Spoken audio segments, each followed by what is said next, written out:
President Trump told the Iranian people to take over your government. It will be yours to take. ነገረ ፕሬሲደንት ዶናልድ ትራምፕ ነገረ ሳግላብላዕ ግን ከኣ ኣይትቀላዕ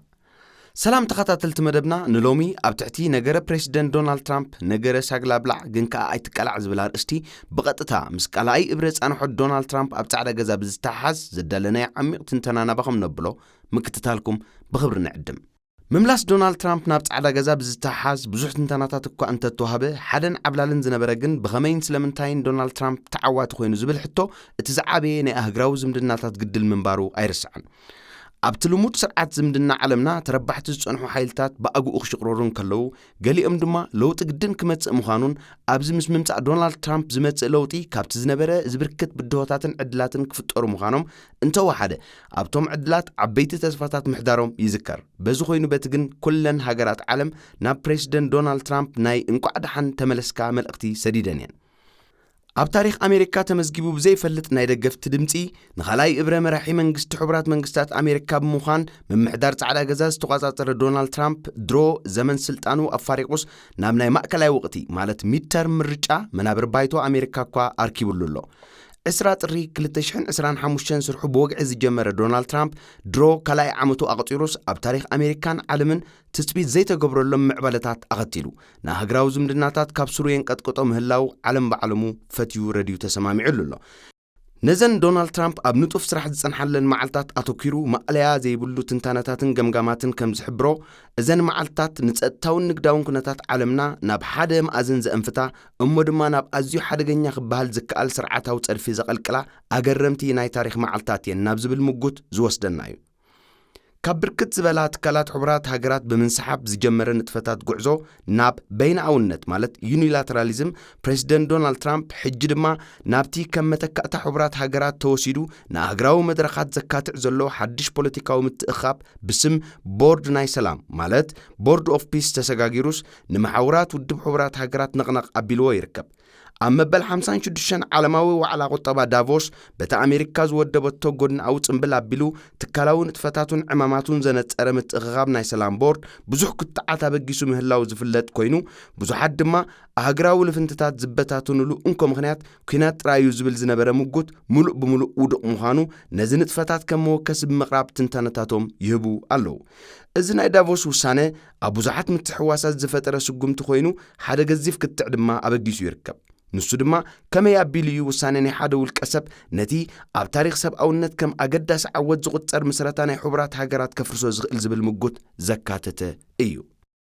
ቀፂሉ ዝስዕብ ሓፂርን ዓሚቑን ትንታነ ኣብ ንጥፈታትን መንግስታዊ ውሳነታትን ዶናልድ ትራምፕ ኣብ ኣህግራዊ ዝምድናታት ልዑል ኣተኩሮ ብምግባር ዘቤታዊ ንጥፈታት እውን እንከይተጎሰየ ፖለቲካዊ መቆሚታትን ዕላማታትን ዶናልድ ትራምፕ ብመንጽር ኣኸቲልዎ ዝርከብ ዲፕሎማስያዊ ነውፅታትን ሓደጋታትን ብምግምጋም መጻኢ ኣመታት ክቕምጥ ክፍትን እዩ ሕቶታትና ድማ ከም ዝስዕብ ክኸውን እዩ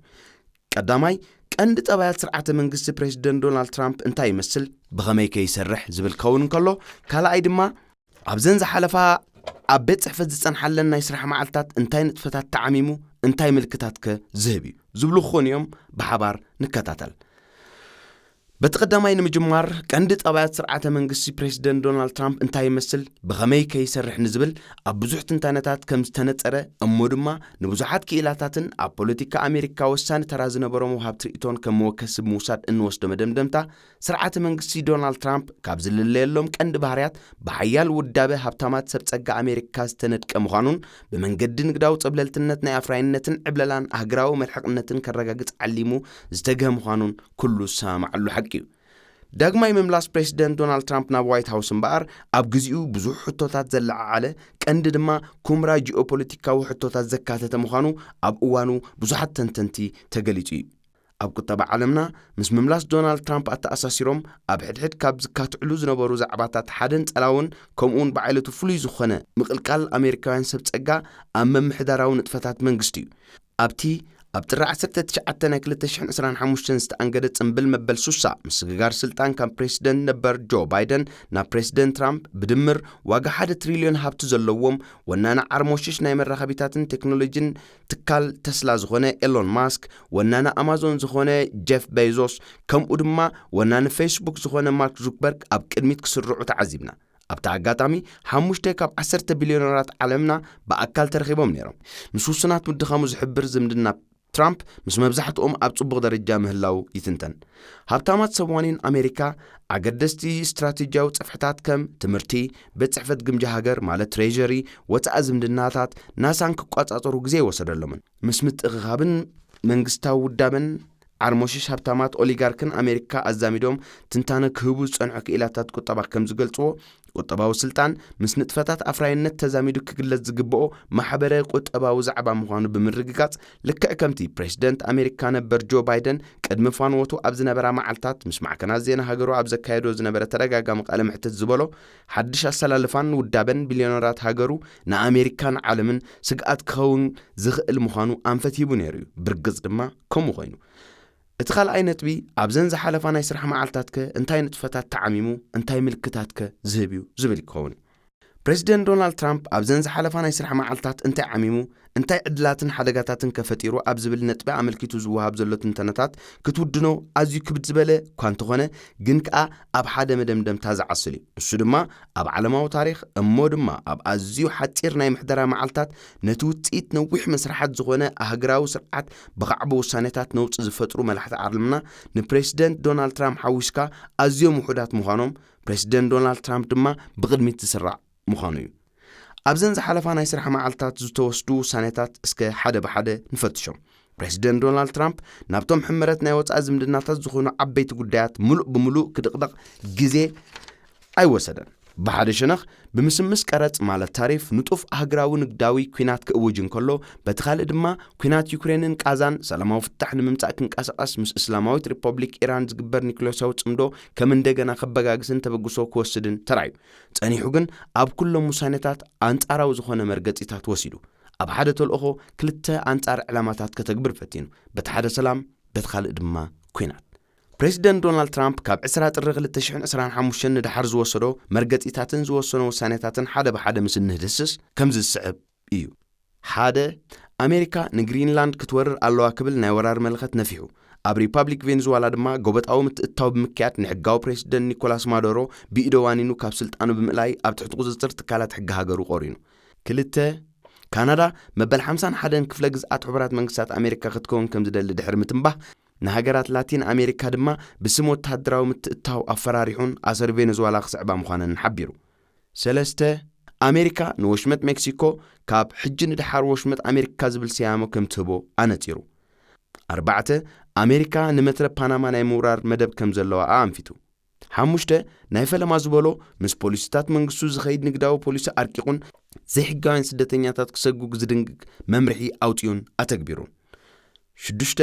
ኣብ እታዊ ፍርያት ልዕሊ 80 ዝኾነ ሃገራት ካብ 10 ሚእታዊት ልዕሊኡን ግዱድ ቀረጽ ኣንቢሩ ኣብ ልዕሊ እታዊ ቻይና ድማ ክሳብ 245 ሚእታዊት ዝበጽሕ ቀረጽ ኣቐሚጡ። ሸውዓተ ኣሜሪካ ካብ ክሊማዊ ስምምዕ ፓሪስ እንደገና ከም ዝሰሓበት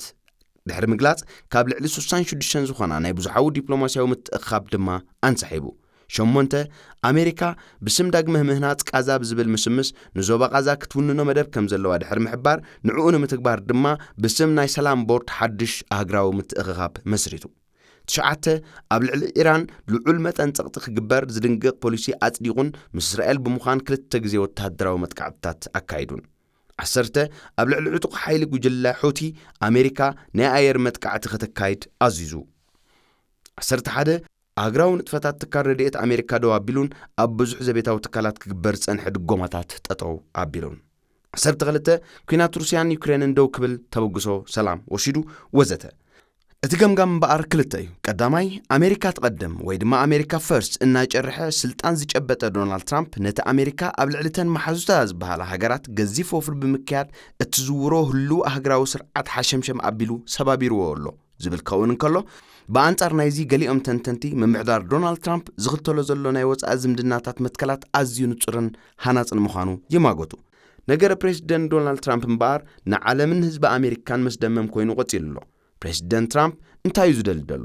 ንጥፈታቱን ህዝቢ ኣሜሪካ እንታይ ኣምፂሉ? ንህዝቢ ዓለም ከ እዚ ዝውሰድ ዘሎ ስጉምትታት ስነ መጎታዊ ድዩ?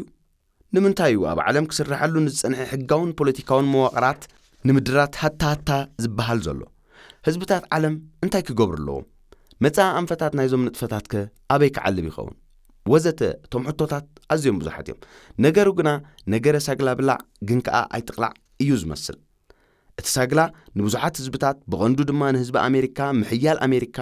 ምትካእ ዝኣረገ ስርዓት ወዘተ ዝብል ክኸውን እንከሎ